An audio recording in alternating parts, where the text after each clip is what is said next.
Do pass it on. There was once a boy who liked doing kind things, and whenever people said to him, "It is kind of you to help me. Now, what can I do for you in return?" What do you think he said to them? He said, "Oh, do pass it on. I don't want anything in return. Just pass my bit of kindness on to somebody else. That's what my mother says we should do if people are good to us. Pass it on." Well, that was a funny thing to say, but it was a very good idea. And now, just listen to what happened to a bit of kindness that was passed on. Harry, the boy who began the bit of kindness, helped the old apple woman to pick up the apples that fell out of her basket one morning. The old dame tripped over the curb, and down she went, with her apples all over the road. Oh dear, dear, she was so upset. But along came Harry, helped her up, picked up all the apples, polished them with a clean handkerchief, and set them neatly back into the basket. "You're a kind lad," said the old apple woman. "What can I do to repay you for your kindness? Will you have an apple?" "Oh, no, thank you," said Harry. "Just pass my bit of kindness on, will you?" And off he went. "Very well," thought the apple woman. "I'll pass that bit of kindness on. I'll just wait and see how I can do it." So down the road she went with her load, and very soon she came to where a woman was hanging out clothes on her line. Just as the apple woman went by, the wind took hold of a pillowcase and blew it over the hedge. It was almost in the mud. The apple woman ran to it and caught it before it got dirty.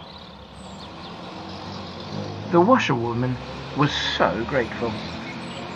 "That's kind of you," she said. "Very kind indeed." "Do pass it on then," said the apple woman, pleased. "You pass on that bit of kindness, and don't forget." So the washerwoman thought about it and watched for a chance to pass it on. And very soon her chance came.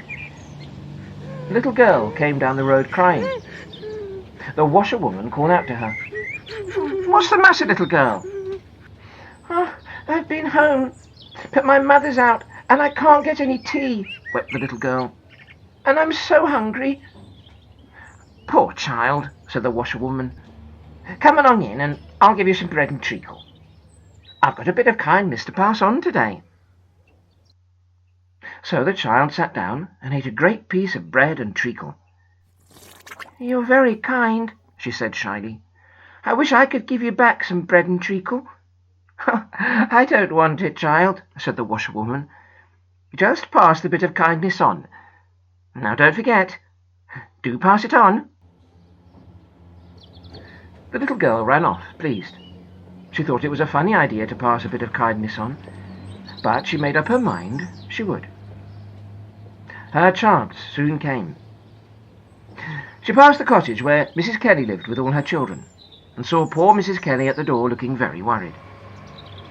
"What's the matter?" asked the little girl. "Oh, I heard Mud John's fallen down in the next street, and his legs hurt so much he can't walk home," said Mrs. Kelly. "I want to go and fetch him, but I daren't leave the other children alone in the house. They're so little."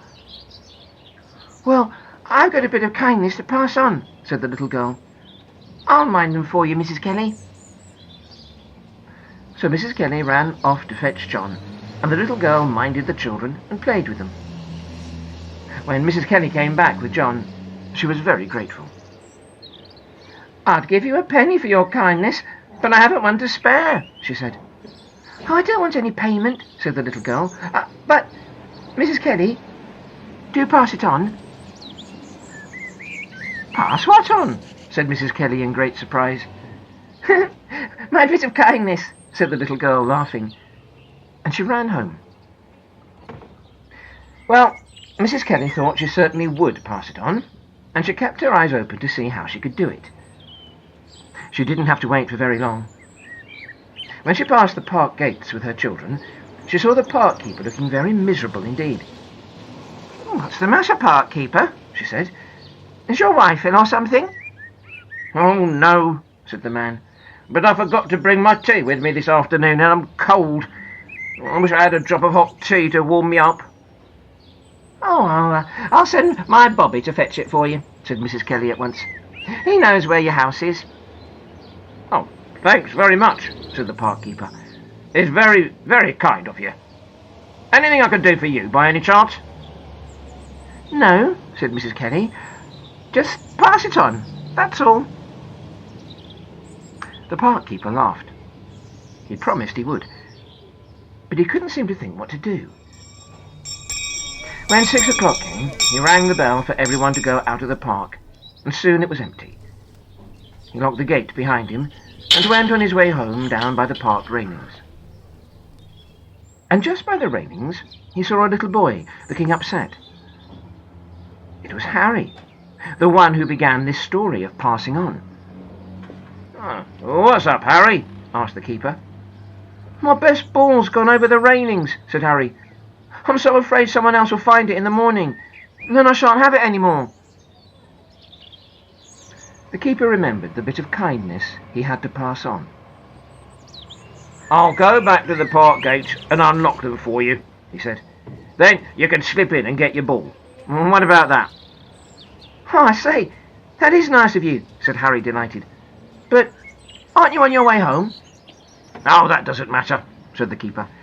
"I've got a bit of kindness to pass on, so perhaps this will do." And back he went and unlocked the gates for Harry. Harry got his ball and thanked the keeper. "Now, just you pass that bit of kindness on," said the keeper, smiling. Well, wasn't it interesting how Harry's own bit of kindness came back to him? He's busy passing it on again, and it may come to you this time. Do pass it on, won't you?